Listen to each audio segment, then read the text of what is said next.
at all familiar with Critical Role in the character Fern Calloway, you may have heard some of her iconic quotes, such as, "Time is a weird soup," and "May the hair in your ears never fall out." If you're not familiar with her, just know this. Fern is a great Fae character, and I'm going to talk some about why throughout this video, but I'm primarily going to talk about how you can create a fantastic Fae character yourself, whether you're making an NPC or an adventurer. On this channel, I am trying to world build the Feywild to make it a playable realm, so if you are interested in that, then subscribe. And for today's video, I am more specifically going to talk briefly about some races and classes that lend themselves to a Fae character. The races are literally Fae races, but I'm primarily going to focus on background and flavor, because I think that's where a character really shines through as truly Fae. First, I'm going to touch on some Fae races that are a great starting point. They are foundationally Fae characters, but that also doesn't mean you have to limit yourself to only Fae characters. I don't know if that made sense. What I mean is you can play any race, and if at some point they were transported to the Feywild and stayed there long enough, or something weird happened to them, they can become Fae. I mean, you can Faeify whatever you want. These races are specifically Fae, but I'm only going to give you the briefest of summaries of each of them, or this video will be several hours long. First, we have satyrs like Fern, which I did not even know were actually playable and created by Wizards of the Coast until I was writing this video, but I'm very excited about it. Like Fern or Mr. Tumnus, they have goat legs and horns and a human upper body torso. And they are also known for loving to party. True revelers. Eladrin are just elves made to be Fae. They are Fae elves. They have 4 variations, one for each of the main Feywild courts: spring, summer, fall, and winter. They love nature, art, beauty. Like other elves, they're known for being a bit haughty.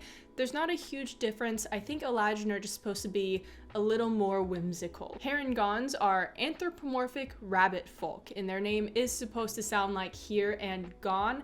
They're quick, they love to travel, and they have keen senses and pretty decent luck. Fairies are fairies. They're small-sized creatures, they have wings. In the source books I was looking at, I didn't see anything particular about personality traits, so go crazy. Other races could include pixies, sprites, goblins, bugbears.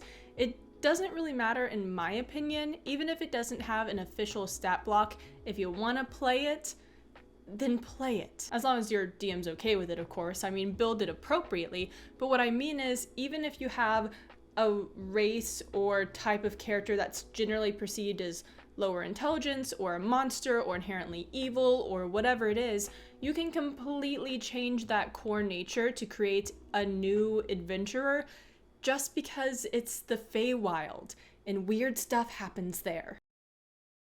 Classes. If you are not building an adventurer and you just want to create a Fae NPC, so you don't really need this section, then skip to the timestamp below if you'd like. But some classes, especially the magical ones, just scream Feywild to me. And some that don't, like Barbarian, even have subclasses that are supposed to be Fae-centered. But if you're looking for a few options that just make easy sense, first and foremost, we have Druids. They are magical, and they get that magic from nature. And what is the Feywild if not a magical place full of nature? Warlocks too. Just give them an archfey patron. Done. Bards. They're whimsical, they're musical, they're magical, just like the Feywild. And if you are building a Fae adventurer, I think you should really consider multi-classing. Fern herself is both a druid and a rogue, and it works so perfectly for her personality. And the Feywild is again the type of strange place where stuff like that just kind of happens. Who knows what kind of story an adventurer has encountered in their past. A bard and a warlock could work really well too. A bard could be traveling in the Feywild with a band that worships Hursum, the archfey of revelry, who likes to destroy civilization by collapsing it from within through the use of music. While traveling in the Feywild with this merry band, the bard has an encounter with Hersum himself, who wants to create a warlock pact. So those are just a few ideas for races and classes, and you don't even have to do anything along either of those lines. I mean, you can take any race and any class, and if that character has experiences in the Feywild extensive enough, you can make them a Fey character. So let's talk background. There is a lot of material out there on creating character backgrounds, even just through the player's handbook. So I'm not going to go over like every possible option. I'm just going to give you some food for thought for making a Fey background specifically. So first, I'm going to give you 3 baseline questions to start with. I don't think they are absolutely necessary to answer, but they could give you a good foundation. So first, where does your character come from? Obviously the Feywild, but I mean, do they come from one of the 4 main courts? Or do they come from a more minor court? Or do they come from a wild space where no archfey has claimed that land as their own? Or are they from the material plane or some other plane of existence and at some point got transported to the Feywild? Second question is your character Seelie or Unseelie? Or neither. For context, Seelie and Unseelie doesn't necessarily mean good or bad. Members of the Seelie court align themselves with Queen Titania of the Summer Court, while Unseelie Fae align themselves with the Queen of Air and Darkness. One alignment or the other can imply a moral standing, but it doesn't by any means have to.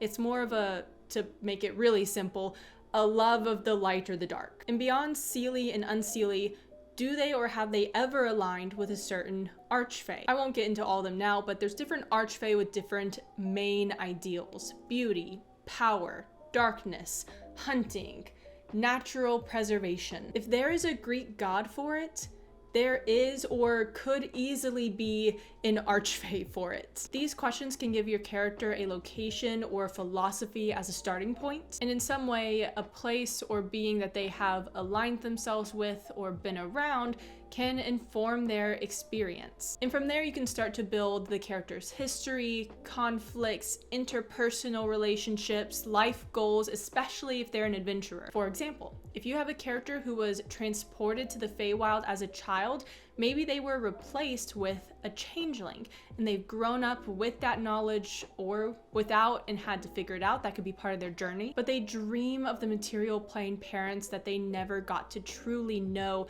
and they long to return to them, find out who they are, and save them from this terrible child that's taken their place. If you want to be a little more Shakespearean about it, maybe they were taken from the material plane as a baby and adopted by an archfey or some powerful denizen in the Feywild, given a life of luxury. Perhaps your character has served in a certain archfey's court, and some social or magical mishap or blunder happened, and they are now in exile. If the blunder was bad enough, maybe they're on the run for their life. Or if they think it can be redeemed or they were wronged, maybe they're trying to redeem themselves. Right now, our group is playing Wild Beyond the Witchlight, and in there are 2 Fey backgrounds that I really like, and one is Feylost. And the Feylost background has a chart where if your character has spent long enough in the Feywild, they have taken on a permanent mark of it in some way. For example, flowers will either bloom or wilt, your choice, in your presence, or your skin sparkles in moonlight. There's also Witchlight Hand if you want your character to have been part of a magical Fey carnival at some point. With race and class in place, and with at least a general background, some sort of starting point, flavor is what really makes a Fey character strong. So here's another list, this time of factors to consider that being a Fey creature or having spent time in the Feywild, these would inform a character's experience, personality, understanding of the world, philosophy, etc. First is time. Fern doesn't just say time is a weird soup to be strange and clever. She knows that time is a weird soup. Time in the Feywild is unreliable. It can become warped. It moves differently than it does in the material plane. One possible flaw in Wild Beyond the Witchlight for a Fey character reads, I easily lose track of time. My poor sense of time means I'm always late. Of course, you don't have to do something like that. If you're playing a Feywild campaign, their understanding of how weird time is could actually benefit the party. Second is magic. Magic is not rare in the Feywild, it's everywhere. In Archfey's, emotions affect their entire realm. Plants can be sentient, intelligent, more dangerous than they would be in the material plane. Unlike in other places where magic might be more uncommon or only for people who have studied it, like wizards, magic in the Feywild is just a fact of life. It is weird, it is not necessarily understood, it just is. Next is deals. I've talked about deals in the past, so I'm not going to get too far into it here, but suffice it to say that a character from the Feywild would have an understanding of how to be tricky or how to look out for someone else's trickiness. And they will likely take, whether on the Feywild or any other plane, any sort of deal or exchange very seriously, even if no one else is. Another possible flaw from Wild Beyond the Witchlight is I never give away anything for free and always expect something in return. That could be because of a personal selfishness and greed, or it could be out of an abundant sense of caution. Next is priorities. Fae are not likely to care that much about coins so much as they are trinkets that are unique and interesting. They may worry more about potentially dangerous plant life than they are burglars. If they were raised in a court, they may take manners very seriously, but care very little about someone's true feelings.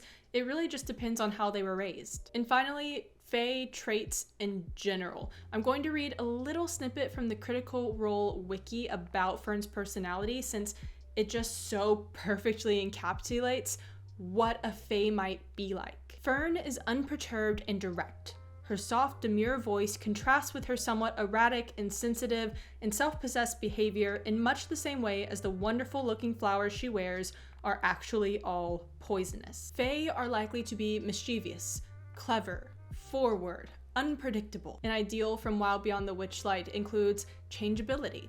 Change is good, which is why I live by an ever-changing set of rules, aka chaos. My advice is to have at least one or two unique traits to your character that indicate their Fae nature. That could be physical, like are they always decked out in flowers, or do they naturally smell like apple fritters? Or do they have personality quirks, like they always have to ask strangers at the bars what they do when they get home, or at those bars they have a really weird drink order. This will also bring your character to life during roleplay. Obviously, you won't have a trait or quirk or whatever it is for every possible situation that shines like a bright Fae star, but your character will feel fully fleshed out and definitely very Fae. There are so many infinite ways you could go about this that I'm curious what Fae characters you are creating or have created. In our own campaign, we have a fairy artificer who's on the run from a mage. We have a Herongon with a cleric god who no one else has ever heard of. We also have a Circle of Spores druid elf who just appeared in the woods one day. If you're wanting to chat more about the Feywild or anything in that vein, I do have a Discord, link is below if you want to join that, if that's your thing. And I do have a Patreon if you want to support me as a content creator. I don't actually have any content on there yet, so you can also just follow, and at a later date, if I do post something and you decide it's monetarily worth it, you can do it then. But I love your ideas, so tell me if you have any. I also do use them occasionally in our personal campaigns, so you know, help a girl out. Like this video, have a great whatever it is, and I will see you next time.